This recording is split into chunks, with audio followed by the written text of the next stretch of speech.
Jayden Daniels, Michael Penix, and Bo Nix all shined in Week 17. We will break down their fantasy values next on this episode of the Locked On Dynasty Football Podcast.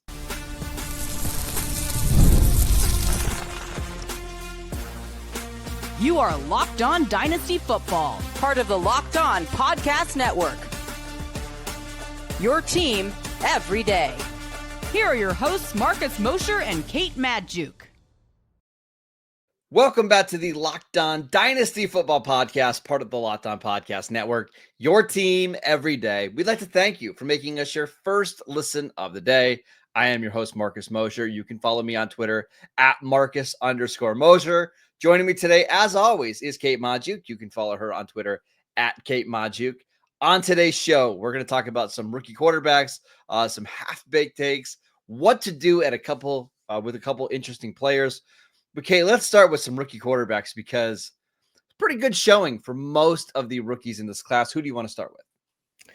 Let's start with Penix because I think, we're fresh off of this primetime game, and Penix is the guy that, I think generally speaking, we kind of know the least about. But I do want to talk about just generally what we saw out of Penix here in Week 17, which was poise and professionalism. And he looked like a professional quarterback. So the bigness of the moment, I don't think can be understated. Like the stat line didn't look that great. Completed 54.3% of passes, 1 touchdown, 1 interception. This one was his fault, unlike last week. So it wasn't as rosy of a performance here from Penix. But I think everybody watching that game had to have been incredibly impressed that this is his second career start. He's going out there with the season on the line. It came down to the big moment. He rose in the big moment, and we don't even know maybe what would have happened if he got that ball in overtime. Generally speaking, I just walked away thinking okay, first outing as a pro looked pretty darn good. Can he repeat it? And I think he did repeat it, and this time under a bit more duress than he maybe was in his first start. It's really a shame he didn't win this game because he played well enough to win. His coach on the sideline prevented him from winning this game, but that's for a different podcast. I'm still furious at Raheem Morris. But there were a couple of situations in this game where I thought he played about as well as possible. So on one of the final drives of the game, they're down by 7. They have to score a touchdown to tie this game. And he gets them all the way down to the 5-yard line, Kate, right? And then they'd run a wildcat snap or play with Bijan Robinson. The ball snapped over Bijan's head. And now it's 2nd and 26 from Washington's 26-yard line. The number of quarterbacks that are able to convert that into a touchdown in the NFL is pretty small. But he goes 13-yard play to Drake London. He misses Drake London in the end zone on the next play, which that was a bad miss. And then he comes right back on 4th down and throws the game-winning touchdown to Kyle Pitts. I just thought that sequence was incredible. The poise to be able to score a touchdown after everything went wrong on 1st down showed me a lot. And I thought he got better and better as the game went on. In hindsight, I think Atlanta made a massive mistake by waiting so long to put him in because you can just see he gives this offense so much more juice. Yeah, and I mean, you just look at the football that he's throwing, and every ball, it just comes out. It's a pretty football. And I think he offers something in terms of that explosion. I think you have to love a lot about what he seems to be doing, on the sidelines, between, I love when I see a quarterback going over to the bench, talking with their head coach, and you can see they're talking through the plays. There are some quarterbacks that they come over after a mistake, deadpan silence. No, I want to see my young quarterback talking through, what did I see? What did I miss? And I think he was doing that. I think there was a lot to like. But again, I just want to go back to that fantasy value because through 2 games, Marcus, 6 total rushing yards. That is not ever going to be a focal point of his game. So as much as I'm impressed about his ability as a passer, we also, I don't know what to think about Kyle Pitts, but obviously we really love his wide receiver 1, Drake London. I'm still as much as I'm impressed, I'm still lukewarm on the fantasy value. Is that fair? Yeah, because I mean, it's really hard to be a usable fantasy quarterback if you don't run. You have to be incredibly efficient. You have to be posting consistently 250-yard passing days with multiple touchdowns. I think he could get there. We're just not there yet. I do think Atlanta wants to be a somewhat balanced team. Although maybe not, because Bijan Robinson had 2 touches in the second half in overtime. So what am I talking about? I've got no idea, Kate. But I think you're right. I think it's going to take a while for Penix to get there. Maybe he doesn't ever get there, but the lack of rushing is going to be an issue for us. Yeah, and I think, he's inherently going to be more valuable in one of the leagues that, you get 6 points per passing touchdown. I think what's like especially concerning, if we want to put it into perspective, like, as a college player, obviously had several season-ending injuries, so these numbers are probably a little deflated, but his career high rushing 119 yards, and you can kind of make this justification like, well, the college football, you get sack yardage taken away. Well, Michael Penix wasn't sacked that often, so like that puts into perspective just how much, because like usually when you see a quarterback, you can in college whose maybe stats are a little deflated, you can kind of make that justification almost. But this is a quarterback that didn't take sacks that often. So he doesn't really even have that kind of, thing to be taken away for him quite so much. So like, I just think the floor there is really low. Let's talk about a quarterback that I think has maybe some more rushing upside. On the other side of the ball, we had Jayden Daniels, who I think every time I watch him play football, I'm a little bit more excited. I'm excited that it seems like they found a wide receiver too in Olamide Zaccheaus, who nobody saw coming. They've got a really good wide receiver one. I don't know what Zach Ertz's potential is long-term, but I also really like Ben Sinnott. It does feel like they're building a team that is set up for sustainable success in the passing game. And man, every time I watch him run the ball, he reminds me so much of Lamar Jackson with the finesse.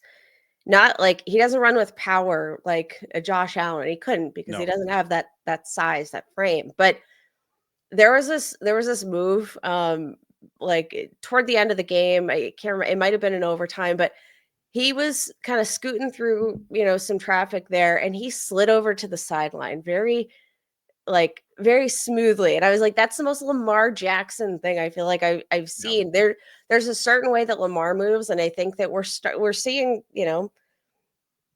Jayden move in kind of the similar sleeky, slippery way that He looked really good. I also want to point out Bo Nix before we move on. This wasn't the best Bo Nix game, but 24-31, 220 yards, 3 touchdowns, an interception, did run for 30 yards. We saw him take a couple shots down the field to Marvin Mims. It has not been an amazing season for Bo Nix, but at the end of the day, he's going to have he already has 25 passing touchdowns this year. He's going to add to that total playing to the Chiefs this year. He's 17th in passing yards. He's tied for the 8th most passing touchdowns. I think Bo Nix is among all the quarterbacks probably the one that's raised their value the most. I think a lot of people thought he would be, one of the very bottom end quarterbacks in dynasty leagues. And now I think he's more towards the middle. I think Bo Nix has looked better and better each week. I'm going to give you a fun stat right now, Marcus. There are 2 quarterbacks that I think you would be surprised to learn. Bo Nix has more top 5 finishes this year than Justin Herbert and CJ Stroud. I'm not surprised with the Stroud one. The Herbert one is a little surprising. It is surprising because we've seen a lot of ups from Herbert. And we've even seen him utilize his legs a lot more this season than we've seen in previous years. But yeah, Herbert's still seeking his first top 5 finish all year long. Bo Nix has 2. Yeah. I just want to go back to that pre-draft process. Remember, every year on Locked On Dynasty, we spend the offseason scouting these rookies, breaking them down, getting you prepped for your rookie drafts. And Bo Nix, this was a guy that I wasn't sure about. I thought he was, a little bit more of a game manager than a gamer, but we knew he had the mobility, and mobility is a cheat code if you're willing to run. I want to see him a little bit more willing to run like we saw earlier. He was utilizing that mobility a little bit more consistently earlier in the season. But Marcus, let's not forget your comp for Bo Nix was Jalen Hurts, and that ceiling could be really high. It could be. Well, you're already seeing him be a better passer than what Jalen Hurts was earlier in his career. Then the Eagles went out and revamped their wide receiver core, drafting Devontae Smith, trading for AJ Brown, and that's what really unlocked the offense. I got a feeling Denver is going to do something similar this offseason. Okay, let's talk about a couple players that are a little confusing to us, including Garrett Wilson of the New York Jets. Let's get to him next. This episode is brought to you by Rocket Money. Did Rocket Money help you find any subscriptions that you forgot about or that you were paying for twice? It definitely happened to me. I had a few subscriptions that I didn't even realize that I was still paying for, and Rocket Money made it so easy to track them all down. It's like having a personal assistant for your finances. Rocket Money is a personal finance app that helps you find and cancel unwanted subscriptions, monitors your spending, and helps lower your bills so that you can grow your savings. It brings everything together in one place, whether it's subscriptions, your spending habits, or even the goals that you want to hit this year. Rocket Money has over 5 million users and has saved a total of $500 million in canceled subscriptions, saving members up to $740 a year when using all of the app's premium features. Cancel your unwanted subscriptions and reach your financial goals faster with Rocket Money. Go to rocketmoney.com/lockedon today. That is rocketmoney.com/lockedon. rocketmoney.com/lockedon. Welcome back to the Locked On Dynasty Football Podcast. We are breaking down all of the action from Week 17. And Kate, let's talk about a couple players that are a little confusing to us. Let's start with Garrett Wilson, who we mentioned before the break. He actually had a decent day against Buffalo. Almost all of the production happened late in the fourth quarter. But there was a report that came out earlier in the day that Wilson is going to request a trade if Aaron Rodgers returns in 2025. Wilson has now put together another 1,000-yard season, scored 7 touchdowns. But we're waiting for that breakout performance. It hasn't happened in the first 3 years of his career. What do we do with Garrett Wilson? I think you hold him. In depending on the sentiment of your league mates, you might be buying low. Look, I'm not here to say that Garrett Wilson won you a fantasy championship, because he didn't. He had 3 finishes all year as a wide receiver 1. 3. And he was the wide receiver 22 in fantasy points per game. That's not the making of what feels like an elite wide receiver. But I think the talent is so significant. I think this is a big example of when you have to look at ecosystem and understand that, like, yeah, this ecosystem is not conducive to consistent fantasy scoring. We finally saw Aaron Rodgers get going, in the second half of the season, not in week 17. But, saw him stringing together some capable games. And guess what? It wasn't Devontae Adams, or it was Devontae Adams that he was going to. So I don't know what to make of Garrett Wilson specifically, but I still know that I'm a big believer in the talent, because in between some of the bad plays, which I think are much more of a product of the ecosystem than it is on Wilson specifically. Like, I just think he's a really good wide receiver. No?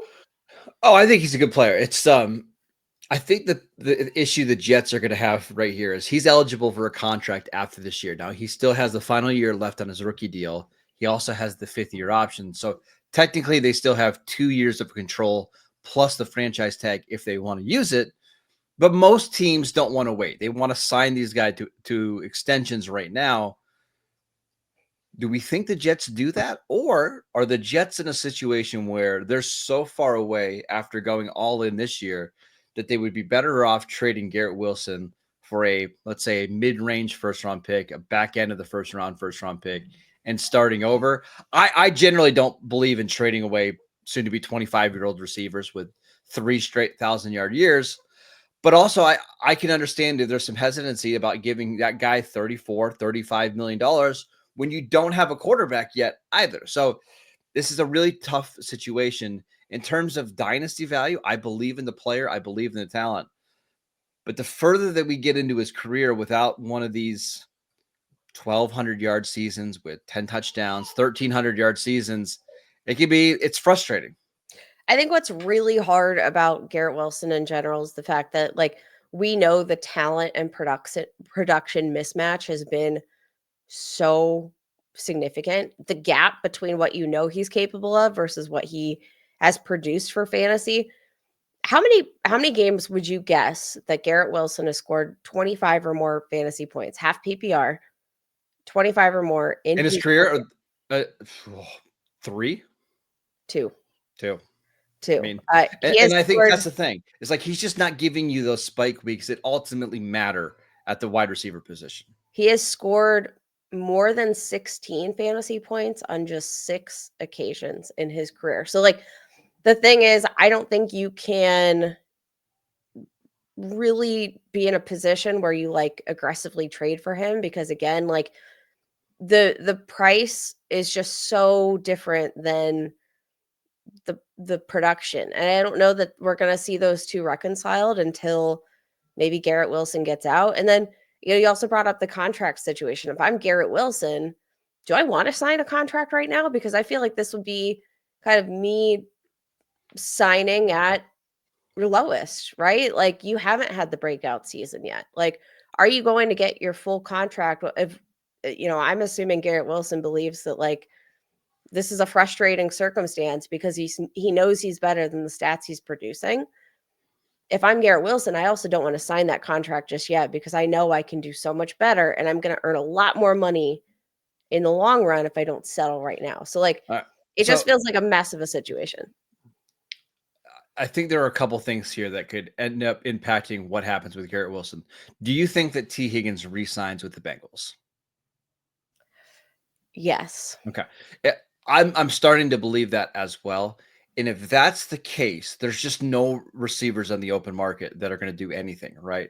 So that's where I think teams that like the Broncos, the Patriots, the Jets would never trade him to the Patriots, but you know what I mean? Like the teams that are hunting receivers could come after Garrett Wilson hard this offseason, and maybe they offer the Jets a first and second round pick. Remember, the Jets have basically no draft capital outside of their first round pick because they made the move for Hassan Reddick. They made the move for Devontae Adams. They traded for Aaron Rodgers. Like, they're just decimated. I don't think it's wise to trade Garrett Wilson away, but if you get this ridiculous offer, maybe it would be a good way to reset your franchise a little bit. I would not be surprised if Garrett Wilson is traded this offseason, and then we're having a completely different discussion about his dynasty value. I wanted to ask you about Devon Achane, who put up another stinker without Tua Tagovailoa into the lineup. Should we be concerned about him? I'm kind of thinking we can. And I'm gonna, like, preface this here. I've been a Devon Achane critic, but not for this reason. So I wanna bring this up. Obviously, when he is with Tua Tagovailoa in the lineup, he is a top 5 dynasty running back. But when he's not, he is a middling, replaceable dynasty asset. Yeah. Marcus, I want to ask you, go back in your mind. When is the last time you saw a running back whose value is this intrinsically tied to the starting quarterback? Because it feels like if Tua's not in the lineup, Devon Achane is not startable in fantasy. And if that's the case, and we have this much concern about Tua's longevity in the NFL, about, that situation in general, how can we value Devon Achane as a top 5 running back, which he is consistently being valued as a top 5 running back? Like, if his value is that dependent on his quarterback and he doesn't have that standalone value, then can we really rank him that high? I was trying to think of some running backs that were dependent on the quarterback. The only one that came to mind a little bit was Alfred Morris when he played with RG3 in Washington. He had a fantastic rookie season in 2012. And then anytime the RG3 didn't play, Alfred Morris would see his efficiency drop. But that's the only one that I can think of. It is weird. Like, we have to, when it comes to Devon Achane, we have to worry about not only his injury history and inability to stay in the field, but we also have to worry about his quarterback, because that takes him from somebody that is a lock top 5 running back every week to a borderline starter. It's very, very strange. And like, I want to like kind of juxtapose these situations here, right? Okay. So looking at, Jonathan Taylor, who again, valued as his value's gone down a little bit, but still a top 10 running back in Dynasty. But that's more because of, age, touch volume than it is about skill set. But he was without his starting quarterback this past week. And guess what? He saw a season high 32 rush attempts. Was he less efficient with those attempts than maybe he is with Anthony Richardson under center? Yes, average 3.9 yards per carry. But what we saw was like, okay, we're going to be without our starting quarterback. Let's embrace the run game. That is just not the case in Miami. And I do have to wonder, is it because of the durability concerns about Achane? Or is this offense just so dependent on like, I think if you have that stark a contrast, obviously when you don't have your starting quarterback, you're going to expect decreased efficiency across the board for all positions, especially receiver positions. But usually, if you have a running back that you feel comfortable with, you're going to channel that game through them. We just don't see that with Achane. And I worry that we might be a little too high based on just what we've seen. I'm starting to hit the panic button. All right, Kay, let's do some half-baked takes. So some takes that are in the oven. They're not quite done yet. We don't fully believe them, but we're getting closer and closer to believing it. It's just a way for us to throw out wild predictions without being held accountable. That's it. Let's get to that next.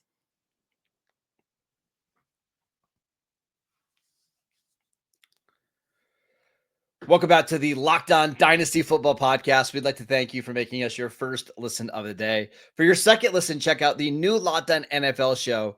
2 shows every single day, one in the morning with Tyler Rowland, one in the afternoon with Tony Wiggins, available wherever you get your podcasts. All right, Kate, some half-baked takes. I've got one on Sam Darnold that I want you to listen to and give me your thoughts. I'm getting closer and closer to ranking Darnold as a top 14 Dynasty quarterback. Right now, he's being drafted, I think, outside the top 20. I'm wondering if he should be in the top, maybe even higher than that, top 12. And the stats, obviously, this year are good. He's 3rd in the NFL in passing yards, 4th in the NFL in passing touchdowns. I don't even care about that. There was 2 things yesterday that kind of sold me. Number one, the Vikings are trying to ice the game away. The Packers have made a great comeback.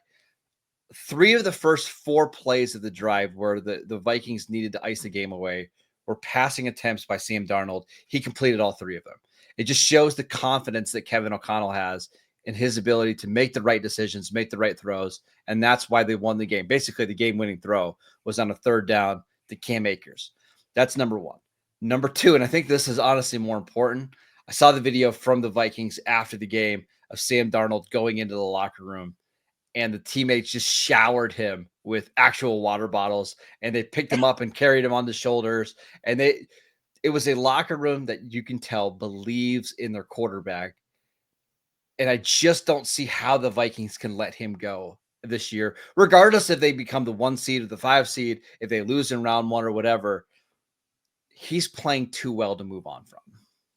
Yeah, I think the clincher for me was also that moment of seeing him and being kind of galvanized by his teammates, because we know that, the culture can be so important. We know that having the locker room behind you can be so important. And there are times that like NFL organizations, might make bad decisions, and you can see it reverberate across the entire locker room because maybe those teammates don't agree with the approach, right? Like we kind of saw that when Daniel Jones was initially benched.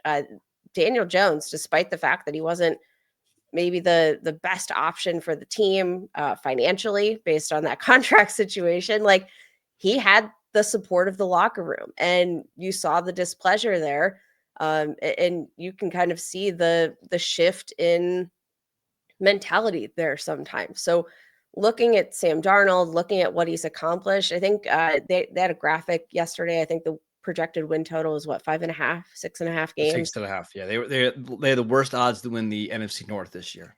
And this is a team that is very much still in play for the number 1 seed in the All conference. they have to do is win next All week. they That's have to do is win, and they control their own destiny. I think that is just kind of a testament. I think it's a testament to Kevin O'Connell. I think it's a testament to, Sam Darnold's fit in Kevin O'Connell's offense. Now, I've been a big believer that I kind of think, Kevin O'Connell's offense is just one that if a quarterback can make the throws, it's going to be maybe a little bit, it's going to be something that can mask most quarterback deficiencies. But I don't think there's any denying that Sam Darnold is a great fit. Yeah, I mean, I would be more concerned if this was like someone who was limited by maybe his arm strength or athleticism, but that's not the case for Darnold. Like Darnold's got a great arm. He's a good athlete. He's not a runner, but he can move, right? And that's what's kind of important in Kevin O'Connell's offense. And the other thing is, Kate, he's 27. He doesn't turn 28 until the summer. This is not like an older quarterback. I think Sam Darnold, because he didn't play a lot over the last couple of years, he doesn't have a lot of wear and tear on his body.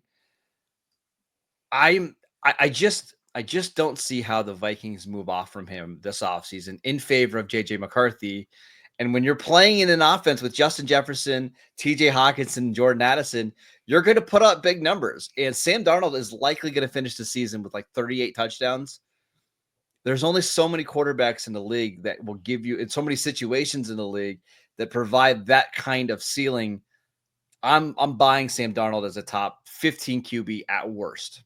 See, and I'm gonna piggyback here. I think if you are looking at Sam Darnold as a top 15 quarterback, you have got to be looking at Baker Mayfield in a very similar vein here. Top 12, top 10. Like, I mean, from a performance perspective, I don't know what more Baker Mayfield could give to you. 5 touchdowns in week 18. It's not the first time he's done it either. Baker Mayfield has just been one of the most consistent quarterbacks, QB4 on the season, and he's got 8 top 5 finishes on the year. 8. I know. 8. That is more finishes inside the top 5 than he has outside of the top 12 all year long.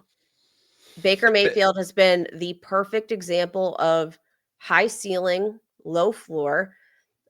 He's got a 3-year deal in place with Tampa Bay. Although, man, if I'm Baker Mayfield, I'm kind of wanting more money. Signed 3 years, $100 million. Like he's playing it close to an MVP level here, and he's secured with this team long term. I think they, are going to have some stability in terms of OC coaching staff. This might be like the ideal situation for Baker Mayfield. I think you have to really consider Baker Mayfield in that upper tier, and maybe we need to put a little bit more respect, which I'm going to admit, I've never been a believer of Baker Mayfield in terms of his dynasty value, because I just said, like, I don't think he can run enough, but we're seeing that mobility unlocked. Like, there's so much to like about what we've seen from Baker Mayfield over the past 2 seasons, and back-to-back years with that kind of production, it gets a lot harder to poo-poo. Last one before we head out. Again, this is a half-baked take. They don't totally believe it yet. I'm getting closer. Brian Thomas Jr. is the best receiver from the 2024 draft. Here's the list of receivers, Kate, NFL history. Rookie receivers to have at least 1,100 receiving yards and have 10-plus touchdowns. Randy Moss, Odell Beckham Jr., Jamar Chase, Brian Thomas. Coincidentally, 3 of those receivers went to LSU. Brian Thomas Jr. doing it with Mac Jones for most of the year at quarterback. He's just, he's different. We thought he was a raw prospect coming out of LSU, and he continues to post massive numbers. Any thoughts real quick before we go? I think that's fair. Okay. But I'm going to say, I also think that the fact that it's still a discussion at this point is a testament to how good this receiver class is. Hasn't popped for everybody just yet, but I still think there's a lot left in the bag here for Rome Odunze. I still think there's a lot left in the bag for a lot of these guys. Yes. So stay tuned, grab your popcorn. It's going to be a good run. That is it for today's show. We want to thank you for making Locked On Dynasty Football your first listen every single day. Go check out the podcast wherever you get your podcasts. We are free and available on all platforms. Follow Kate on Twitter at Kate Majuk. I'm at Marcus_Mosier, and we will see you right back here tomorrow.